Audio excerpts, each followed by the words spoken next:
गांडे की विधायक और जेएमएम की सीनियर लीडर कल्पना सोरेन अपनी जीत के बाद पहली बार झारखंड मुक्ति मोर्चा के जिला कार्यालय पहुंची। इस दरमियान कार्यकर्ताओं ने कल्पना सोरेन का जमकर स्वागत किया। मौके पर राज्यसभा सांसद डॉक्टर सरफराज अहमद, गिरिडीह विधायक सुदीप कुमार सोनू, जेएमएम जिला अध्यक्ष संजय सिंह, जिला उपाध्यक्ष शाहनवाज अंसारी, जिला उपाध्यक्ष अजीत कुमार पप्पू, अल्पसंख्यक मोर्चा के जिला अध्यक्ष चांद रशीद अंसारी, महासचिव मोहम्मद नसीम अंसारी समेत सैकड़ों कार्यकर्ता मौजूद थे।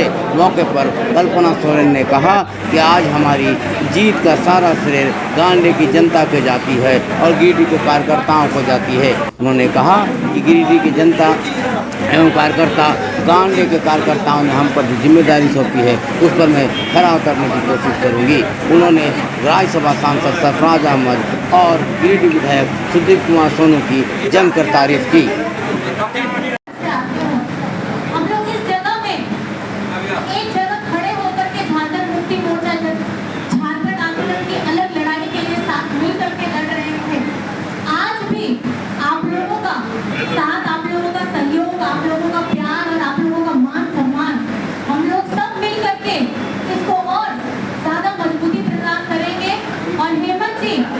जो भी जेल के अंदर में है, उनके जेल के अंदर में रहने के बावजूद हमारे गिरिडीह के लोगों ने जिस तरीके से मेरा हौसला बढ़ाया है, उसके लिए हेमंत जी की तरफ से मैं आप सभी को बहुत बहुत शुक्रिया अदा करना चाहती हूँ। और कहीं ना कहीं उनको ये गर्व भी है कि बड़े भैया हेमंत जी के इन लोगों की जो बातचीत हुई थी, उन्होंने एक प्रस्ताव रखा था, नए साल का जो तोहफा मिला है इस साल में वो हमारे बड़े भैया सरफराज भैया की तरफ से है, तो इनके लिए जरूर ताली बजाइए सब लोग। आज अगर ये नहीं होते तो शायद आज मैं आपके सामने विधायिका नहीं होती।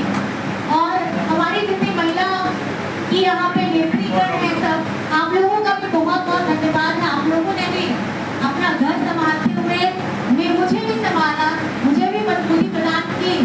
और ये वही क्षेत्र है, कल हम लोग गुजर रहे थे तो भैया से मैंने पूछा भी था कि भैया ये वही उन्होंने दिखाया कि देखिए